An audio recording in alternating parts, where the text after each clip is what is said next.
How to sound less offensive. How can you avoid being offensive and rectify offenses when they inevitably occur?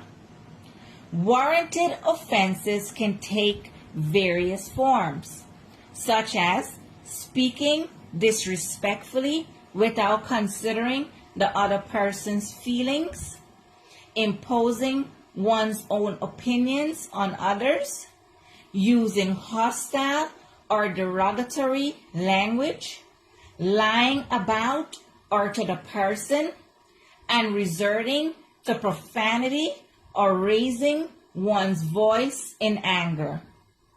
Furthermore, asking manipulative or unfair questions, speaking negatively about someone in their absence, and repeatedly interrupting them during conversation can also be considered offensive.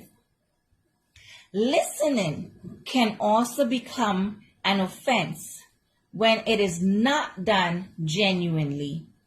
This includes selectively listening only to prove a point,